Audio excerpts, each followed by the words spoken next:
Mani Mantri ji. Question number 2. Yes.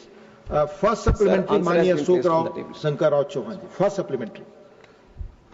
Honorable Chairman, sir, the incident involving the London-bound Air India flight in Ahmedabad is extremely serious, and it is imperative to determine the exact causes of this incident to ensure passenger safety.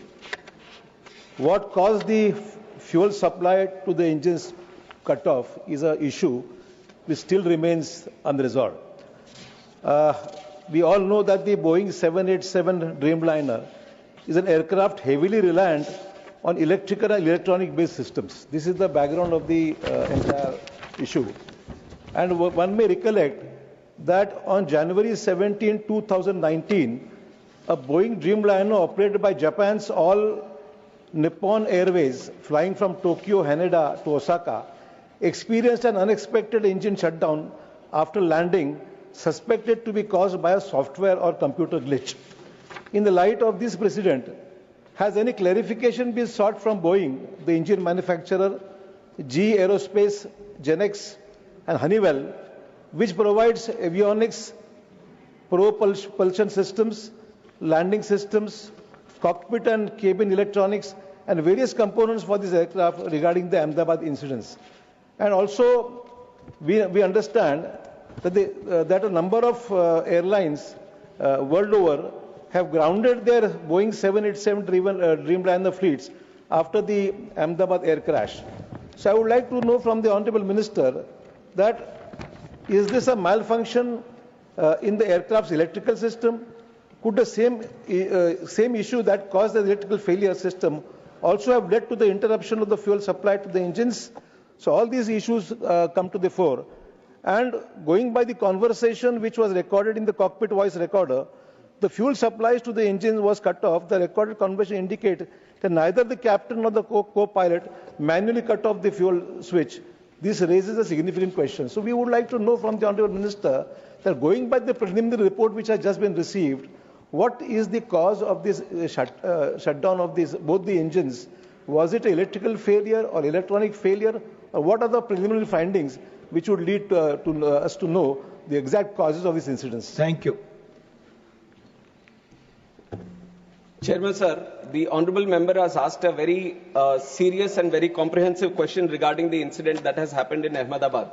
Sir, I would like to start by answering that the investigation process, which is according to the international protocol, the norms which were set by International Civil Aviation Organization, where the state of operation should have their investigation body, and we have our own investigation body, which is the Aircraft Accident Investigation Bureau, which got into the investigation process right after the incident with the subject experts into the site, and they have started their process according to the international protocol, and they have involved subject matter experts, all the international necessary people who are supposed to be participating in the investigation, and they have gone through the first set of investigation process, and they have given us the preliminary report. And if you look at the preliminary reports, sir, AIB, as for the first time, so whenever these incidents happen, and if the black box gets damaged, black box is the flight data recorder, which has all the necessary information which gets recorded. And whenever there is a slight damage that happens, it was always, it came to that point, sir, where we were sending the black box outside to the original equipment manufacturer to come out with the suggestions or to come out with the exact cause of what happened, and to come out with the further future action on, it can be the Boeing 787 or the series or the fuel switches and many things which have come under question, or the avionics which you have also mentioned in your question. To have a definitive answer and a definitive future correction measures, we have to look at the final report, sir. And I can say this to the House and through you to the people of this country also, that the AIB has a very definitive, thorough, rule-based process. They are very transparently looking into the process right now, and they are totally unbiased. This also I can say that the AIB is totally unbiased and looking into the facts. Now, there can be many questions also. I have seen multiple articles myself. I have seen multiple articles not only by the Indian media but also the Western media trying to promote their own narrative, their own viewpoint, their own kind of consideration. But I have to tell you that the way we are seeing the investigation is through the facts. We want to stand by the truth. not what is happening with the pilots or not what is happening with the Boeing or not what is happening with the Air India or any other stakeholder which is this. We want to stand by the truth.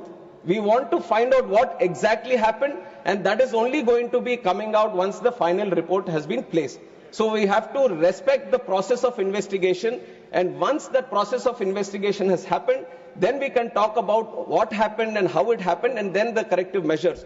If we talk about the other incidents that would have happened before, let it be the Air Nippon, Japanese Airways, or any other airways for that fact, every time any incident happens in any country, then the same process is followed, where the investigation body gets into the process of investigation, and once the thorough investigation is done and the final report is placed, only then the corrective measures to all these countries and all these airline operators and all the regulators is sent so that the corrective action is being done. And this has happened in the previous incidences also. Wherever there was any incident happened, whenever there was a mandatory suggestive correction measures that were supposed to be done, through the international protocol, it is mandatory for every state regulator to follow these and every airline operator to follow these. And we have thoroughly, without any negligence, we have thoroughly followed all the corrective and suggestive measures from the ICAO international protocol. Thank you. Second supplementary.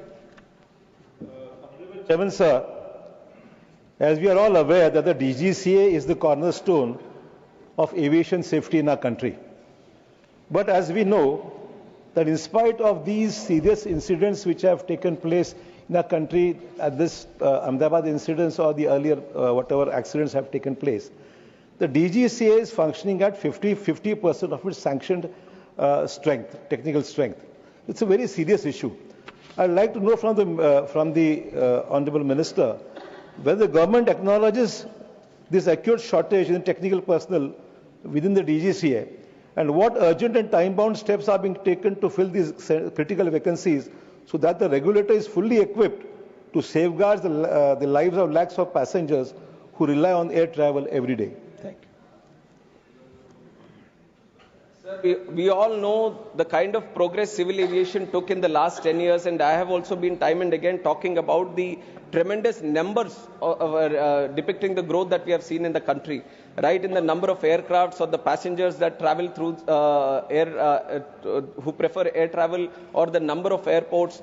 Everything has almost doubled in the last 10 years, or more than doubled in the last 10 years, sir. Even after we see that the COVID, which was a major road break for civil aviation, we have crossed the pre-COVID numbers, and we are seeing a tremendous growth in civil aviation network. And this is why we from the ministry also recommended that we need to create more posts in this DGCA, so that the surveillance or the safety or the security of civil aviation is very much intact with the tremendous robust growth that we are seeing. And this posts that we are seeing which are vacant, which has come to discussion, is the posts which have been created in last year and over the period of last 2 to 3 years. And we have to understand that creation of posts and recruitment of posts is a continuous process. And there is UPSC which is also involved. And we from the ministry are in continuous discussion. And last year itself, we have recruited 103 posts, which in the history of DGCA was the highest number of posts which was recruited. And this year we have planned to recruit 190, where UPSC also has come forward, and by October, end of October, we are going to recruit 190 posts for this DGCA. And the other thing, which is more practical that I want to tell the House, is that these are very niche and technical posts. It's not like we have a huge pool. This is a limited pool of subject matter experts, let it be the engineers or the pilots or medical experts, aviation related experts. This is a very specific pool of people that we are trying to pick up from.